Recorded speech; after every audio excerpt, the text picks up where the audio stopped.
good on our end. We're recording right now, so whenever you're ready. All right. Well, then let's get started then. We have about 60 people already on the meeting. Well, welcome back, everyone. Thank you to everyone yesterday for all of your really rich set of ideas and thoughts and concerns. Thanks to the organizers, the speakers, the participants, the taxpayers, the ratepayers, and the volunteers. We had a lot of different people bringing a lot of great ideas in yesterday. And in the previous sessions we've had in the symposium and other discussions we've had even before this workshop. I'm going to put up a slide. The next slide, please. This is a slide that Steve Brandt put up yesterday on what a comprehensive science needs assessment should consist of. And so this, I think, it's good to keep in mind for what we're going to try to do as time rolls along here, and particularly after as a follow-up from this workshop. Before the workshop, we've had a series of symposia from different subjects, and the last one on September 9th, I think, had some really good input from the governance side, from people that run different aspects of California's water system. And some of their concerns and challenges they mentioned for Delta Science were problems of trust among participants, the presence of leadership, institutional structure, reliable funding, of course, collaborative leadership, better integration of science governance, and have the additional direction, more direction from science rather than politics. Yesterday, we had Peter Goodwin talk about these same kinds of problems, and he suggested a collaboratory kind of an approach, environmental collaboratory. This is a word that always sounds good. We're not quite sure exactly what it means. Like with any kind of new innovation, we're not quite exactly sure what it should be or how it should play out, but it does sound, I think, at least attractive to think about some different kind of way of organizing some of our science, particularly given the rapid changes we're likely to see. Felicia's thoughts, to try to summarize some of them, that we're definitely behind and not prepared for the changes that are likely to come for the Delta, that we need science that can better penetrate the partisanship over the range of likely future conditions and offer insights, even unexpected insights for policymakers under what will be and are fairly difficult conditions. One of the thoughts that came to mind from listening to Felicia was that really our science has been, for the Delta, has been divided. And as such, it's very easy to conquer. It's much less useful and insightful for the policymaking discussions and the scientific discussions, I think, as well. From the attendance at the workshop, the breakout groups, symposia that preceded the workshop over the last few months, it seems pretty clear that there's widespread interest and some dissatisfaction with the communication and integration of science and management for the Delta. The discussion groups brought frequent mention of this collaboratory idea, far more than I actually expected to hear yesterday.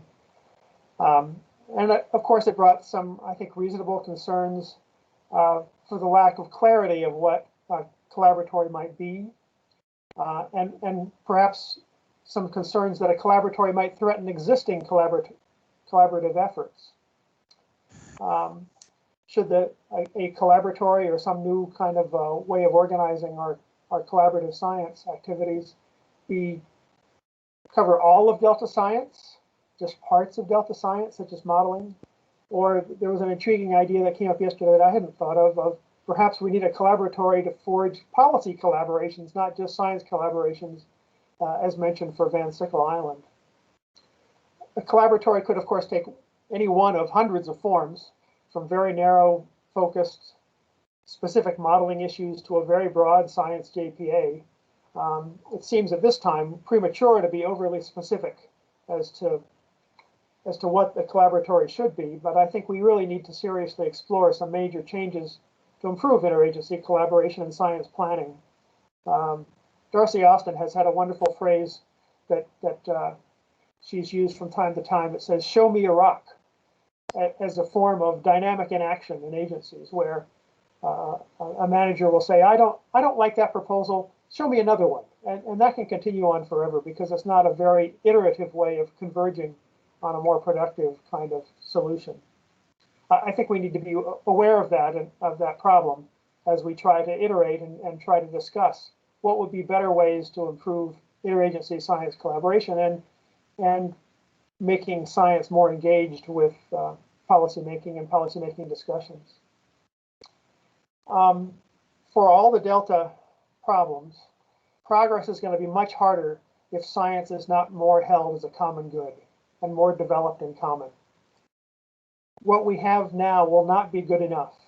And we will probably have to have some kind of external disaster to improve our organization. That's the kind of thing that makes organizations accelerate their thinking and actions about improving themselves and improving their inter-organization activities.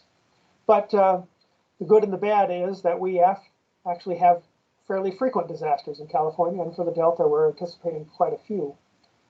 So eventually, we will change how we organize science. The emphasis today, the focus today, is on the governance and organization of science. We have a really interesting program of organized discussions on the subject. The topics are what kind of institutional forms have promise for the Delta's changing conditions? How do we fund and govern this kind of different kind of institutional forms? How can we give science enough political independence and accountability on the other side to perform its needed missions, both its needed missions of answering specific questions from stakeholders and decision makers and disrupting and improving those kinds of questions that we have from stakeholders and decision makers?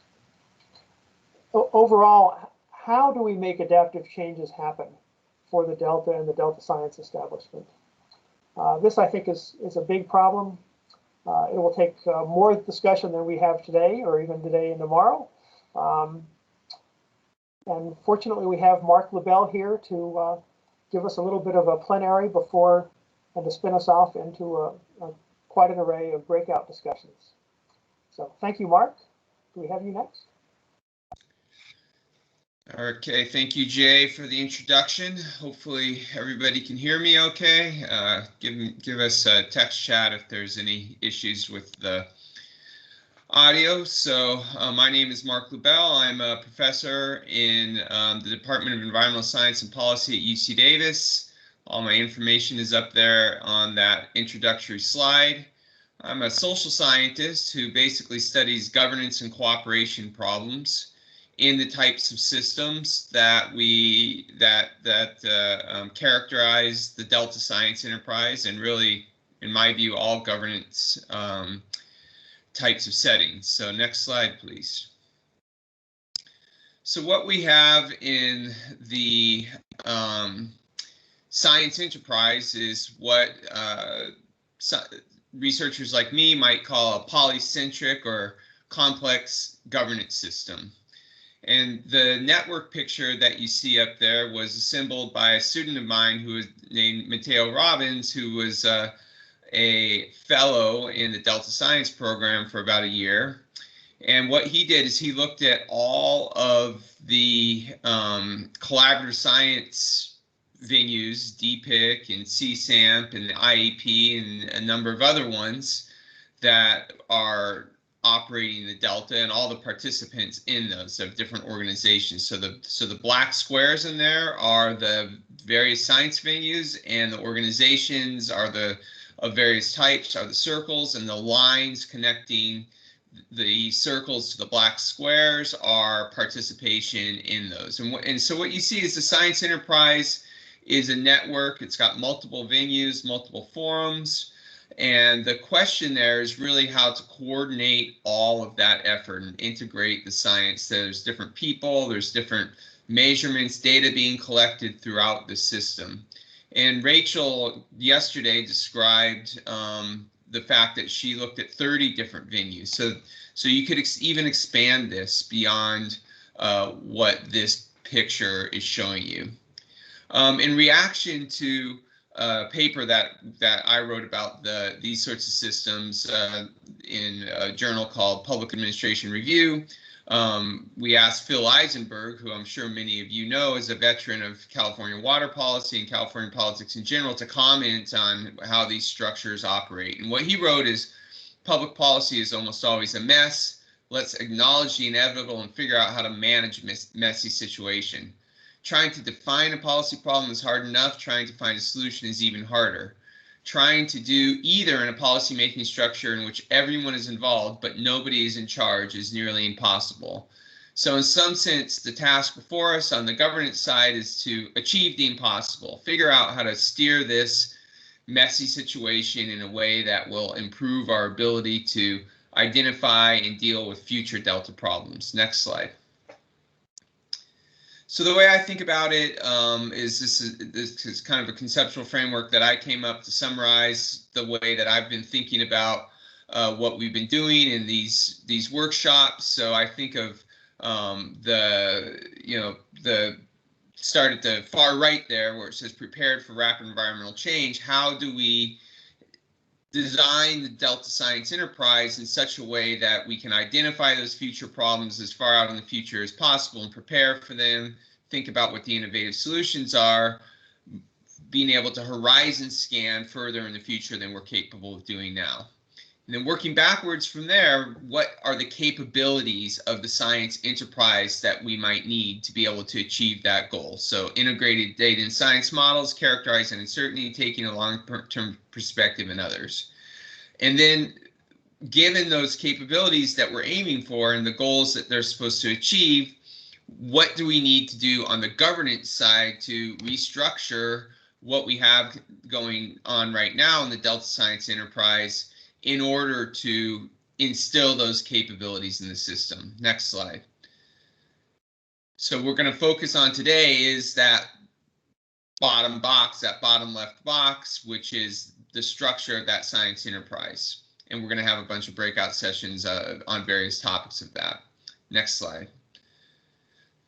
So in my view, what the goals are of these science enterprise to be able to achieve this kind of long-term adaptive management types of goals is to identify the best available science, forge agreements around stakeholders about what is real. So in a sense, when you look at all of those organizations and those different science forums that are collecting data and viewing the system, modeling the system, they're all kind of looking at different pieces of the elephant, so to speak. And we have to know really our best picture of what that elephant looks like. Deliver scientific knowledge to the right people at the right place at the right time, which is spanning the boundaries between science and policymakers in a way to make the science actionable in decision making. Fund it so we have the money going into the system to keep it going over time. Allow innovation and research into new problems. So that is one of the things that we always have to think about, that if we say elevate one particular forum or a model or something like that as like the gospel truth around science in the Delta, we have to also allow innovation at the edges over time as things change and new methods and new ideas come on board. We don't want to lose that capacity. Translating the science into policy terms, so making sure that it's not all just the technical jargon, but somebody used yesterday in the session, translated into the kitchen table questions, the things that Delta users care about on the ground. Integrate the scientific workflow of diverse sources of knowledge. So you have modeling, you have data, you have the people themselves, the scientists themselves that need to have a higher level of integration than we have in the currently fragmented system. And then maintaining the legitimacy of science as a neutral party. So one of the advantages of science is that it tries its best. It's somewhat of a myth, but it's maybe a myth worth preserving of being a neutral party that highlights the different options, but doesn't engage in the business of making the political value choices around what those options are. But what are they? What are their consequences? Maintaining the clarity as clear as we can. All right, next slide. So we did in our fourth discussion group that was a preview to this workshop. We asked Delta stakeholders that were participating in that discussion a set of questions via Mentimeter. First, what we asked them was, what is governance? So in my opinion, a lot of people use this term governance, but we have different meanings of it. Sometimes I think it's just like governance is just what we do to make people do the things we want them to do or get the policies achieved that we want. But when we ask stakeholders the question, these are the themes that came out: coordination, identify the forms and actors, integration, linking the different scientific products in a synergistic manner, prioritization, figuring out what deserves the most effort and money given limited resources, funding, how we keep the funding sustainable rather than having it short-term or driven by particular RFPs or something like that, translation, ensuring that the knowledge is translated to decision makers, and then institutions, designing an institutional structure that achieve these various sorts of goals. Next.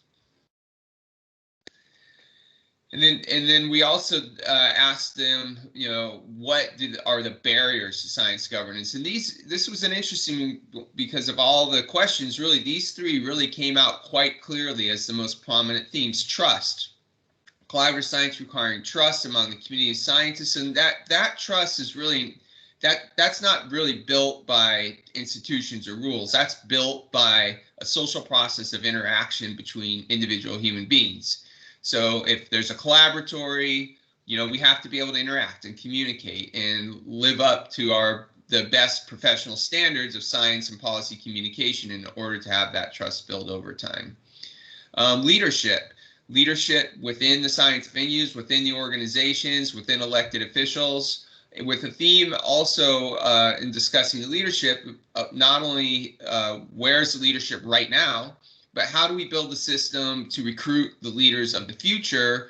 Because if you're dealing with long-term environmental change, you need to have the right leaders in place in 30 years, 40 years, 50 years, and onwards. And then what are the institutional structures? So there's been a lot of discussions about the different institutional structures. As Jay was saying, there's hundreds of different ways to think about this.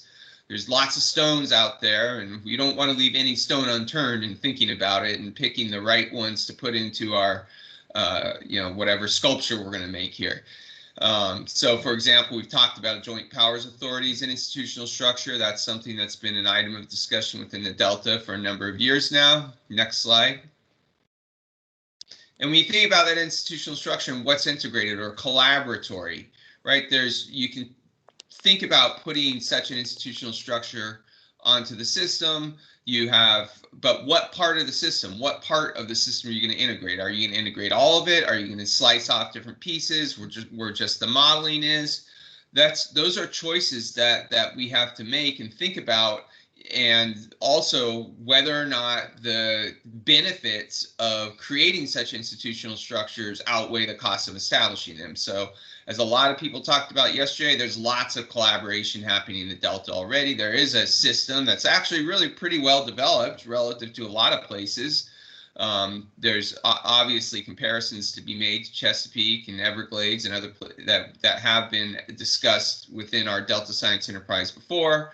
But do we add a new venue and another set of meetings? You know, things like that are serious pieces of the discussion that need to be had.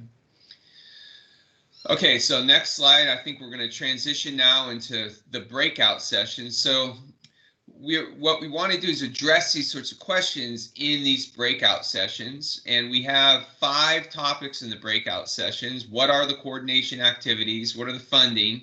What institutional changes can we think about? How do we create this science enterprise leadership? And how do we deal with integration of data management and scientific workflows? Within each of these, there's different questions that you'll be addressing, and most of you have been assigned and received emails about how to join these work groups. So after we close this, you're gonna move into those. And I think if you have a problem or haven't been assigned, just stay in this plenary session. You'll get some help from the Delta Stewardship Council. But before we actually complete that move, what I would like to say about this is that really have strong opinions in these workshops. Say things that may be hard or difficult to say, because there's been a lot of things said over decades in the Delta that says we need to collaborate more, or we need things to look further in the future. And that's nice, but that remains vague. What we want to try to get out of this in the science needs assessment is concrete, actionable items that we can really talk about, that we can aim money at, that we can aim administrative and legislative decision making at, things that will make a difference. And so we need you to give us your best rocks, in a sense. And don't be afraid of saying things that are controversial. Be concrete. Say things that will help us sort through a set of real options that can make change in the Delta, in the science enterprise. So with that said, I think we're ready to transition to the breakout groups, and maybe Amanda or one of the Delta Science stewards or Delta Science Program people would like to step in here now if there's anything else that needs to be said for that transition. No, I think everyone has roughly 10 minutes to take a short break, grab another cup of tea or coffee, and then migrate over to the breakout sessions, and we'll be in there for about 70 minutes, and then we'll come back to the plenary at that point. So we'll see you all in the breakouts. Thanks. Thank you.